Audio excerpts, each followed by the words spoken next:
അപ്പോൾ എല്ലാവർക്കും നമസ്കാരം, ഗുഡ് ഈവനിങ്. ഞാനൊരു ഒരു വീഡിയോ ഇടാൻ പോവാണ്. എന്നെ ഒരു 20 വർഷത്തോളം, ഒരു വർഷത്തിൽ 1-2 പ്രാവശ്യമെങ്കിലും കരയിച്ച ഒരു സ്ഥലമാണ്. അതിലപ്പുറം എന്നെ സന്തോഷിപ്പിച്ച ഒരു സ്ഥലമാണ്. അപ്പോൾ ഏതാണെന്ന് നിങ്ങൾക്ക് മനസ്സിലായോ? മനസ്സിലായിട്ടില്ലെങ്കിൽ ഞാൻ കാണിച്ചു തരാം. എന്നെ വിഷമിപ്പിക്കുകയും സന്തോഷിപ്പിക്കുകയും ചെയ്ത ഒരു സ്ഥലത്ത് ഇങ്ങനെ ഇത് രണ്ടും സംഭവിച്ചേക്കണേ. ഓക്കെ, അപ്പോൾ ഏകദേശം ഒരു 3 വർഷത്തിന് ശേഷമാണ് ഞാൻ നമ്മുടെ ഈ കൊച്ചി എയർപോർട്ടിലെത്തുന്നത്. അതിനു മുമ്പ് 10-20 വർഷത്തോളം വർഷത്തിൽ 2-3 പ്രാവശ്യം ഞാൻ നാട്ടിൽ വരും. നല്ല സന്തോഷത്തോടെയായിരിക്കും ഫാമിലിനെ കാണുമ്പോൾ നമുക്ക് ഭയങ്കര സന്തോഷമായിരിക്കും. എന്നുവെച്ചാൽ നമ്മൾ ഫ്ലൈറ്റിൽ നിന്ന് താഴത്ത് കൊച്ചി എയർപോർട്ടിൻ്റെ ലൈറ്റ് കാണുമ്പോഴേ നമ്മുടെ മനസ്സിന് ഭയങ്കര സന്തോഷമായിരിക്കും. അത് കഴിഞ്ഞ് നമ്മൾ എയർപോർട്ടിൽ ഇറങ്ങി ഫാമിലിനെ കാണുമ്പോൾ എല്ലാവർക്കും ഭയങ്കര സന്തോഷവും കാര്യങ്ങളൊക്കെ ആയിരിക്കും.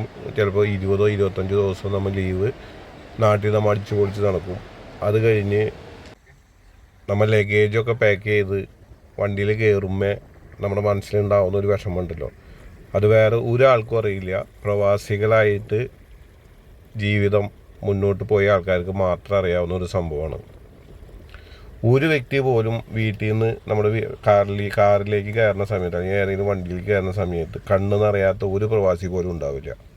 ഫാമിലിയായിട്ട് പോകുന്നവർക്ക് അങ്ങനെ വലിയ ഫീലിംഗ് ഒന്നുമില്ല. ഫാമിലിനെ വിട്ട് സിംഗിളായിട്ട് പോകുമ്പോൾ അവൻ്റെ കണ്ണ് നിറഞ്ഞിരിക്കും. അപ്പോൾ അങ്ങനെ എൻ്റെ പല പ്രാവശ്യം കരയിപ്പിച്ചിട്ടൊരു സ്ഥലമാണ് നമ്മുടെ ഈ എയർപോർട്ട്. ഇപ്പോൾ ഞാൻ മാത്രമല്ല, അപ്പോൾ ഞാൻ അവിടെ നിൽക്കുമ്പോൾ ഇപ്പോൾ മഴ ആയതുകൊണ്ട് എനിക്ക് വണ്ടിയിൽ നിന്ന് പുറത്തിറങ്ങി വീഡിയോ ഒന്നും ഇങ്ങനെ നമുക്ക് സെൽഫായിട്ട് വീഡിയോ ഒന്നും എടുക്കാൻ പറ്റിയില്ല. പക്ഷേ പല ആൾക്കാരും പോകുമ്പോൾ കെട്ടിപ്പിടിച്ച് കരഞ്ഞ്, അതായത് ചെറിയ പിള്ളേരാണെങ്കിൽ അവരുടെ അമ്മ, അല്ലെങ്കിൽ കല്യാണം കഴിഞ്ഞതൊക്കെയാണെങ്കിൽ അവരുടെ വൈഫ്, അപ്പോൾ അവരത് കെട്ടിപ്പിടിച്ച് അവർ ചിലപ്പോൾ കരയാത്തവരുണ്ടെന്നുണ്ടെങ്കിൽ ആ സങ്കടം മൊത്തം മനസ്സിൽ അടക്കി പിടിച്ചിട്ട് അവർ ചിലപ്പോൾ എയർപോർട്ടിൻ്റെ ഉള്ളിൽ കയറിയിട്ട് ചിലപ്പോൾ ഏങ്ങി കരയുന്ന ആൾക്കാരെ ഞാൻ കണ്ടിട്ടുണ്ട്. ഫ്ലൈറ്റിൽ കയറിയിട്ട് ഫ്ലൈറ്റിൽ ഇരുന്ന് കരയുന്ന ആൾക്കാരെ ഞാൻ കണ്ടിട്ടുണ്ട്. ഞാനൊക്കെ തിരിച്ച് ഗൾഫിലെത്തിയാലും ഒരാഴ്ചയൊക്കെ നമുക്ക് വീട്ടിൽ ഫോൺ ചെയ്യുമ്പോൾ നമുക്ക് കൂടിയ ഒരു 10-20 സെക്കൻഡിൽ കൂടുതൽ വീട്ടുകാരായിട്ട് സംസാരിക്കാൻ പറ്റും. അത്ര ഫീലിംഗ് ആയിരിക്കും. അങ്ങനെയാണ് നമ്മൾ ഈ പ്രവാസികൾ അവിടെ ജീവിച്ച് നമ്മൾ ജീവിക്കുന്നത്. നമ്മുടെ കുടുംബത്തിന് വേണ്ടിയിട്ട് അന്യരാജ്യത്ത് പോയി ജീവിച്ച് ഇതേപോലെ വിഷമങ്ങളും കാര്യങ്ങളൊക്കെ ചെയ്തിട്ടാണ് ഈ പ്രവാസികൾ ഈ ജീവിതം മുന്നോട്ട് കൊണ്ടുപോകുന്നത്.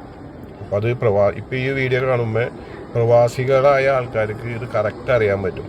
സ്വന്തം കുടുംബത്തെയും നാട്ടുകാരെയും വിട്ട് അന്യ സ്ഥലത്ത് പോയിട്ട് ജോലി ചെയ്ത് നമ്മൾ എന്തിനെ കുടുംബം പോറ്റാനും നമ്മുടെ നാടിനും വീട്ടുകാർക്കും വേണ്ടിയിട്ട്. അപ്പോൾ ഇത് ഞാൻ നമ്മുടെ പ്രവാസികളായ എല്ലാവർക്കും സമർപ്പിക്കുന്നു. വേറെ ഒന്നും കൊണ്ടല്ല, ഞാൻ ഈ 3 വർഷത്തിന് ശേഷമാണ് ഇന്നലെ എയർപോർട്ടിൽ പോയത്. അപ്പോൾ ഞാൻ അങ്ങനെ കുറേ ആൾക്കാരുടെ കാഴ്ചകളുണ്ട്. എന്ന് വെച്ച് കഴിഞ്ഞാൽ എല്ലാവരും തിരിച്ചു പോകണം. അതായത് എയർപോർട്ടിൻ്റെ അടിഭാഗത്ത് എല്ലാവരും സന്തോഷവാന്മാരാണ്. എന്ന് വെച്ച് കഴിഞ്ഞാൽ ഗൾഫിൽ നിന്ന് തിരിച്ചു വരുന്ന അറൈവലാണ്.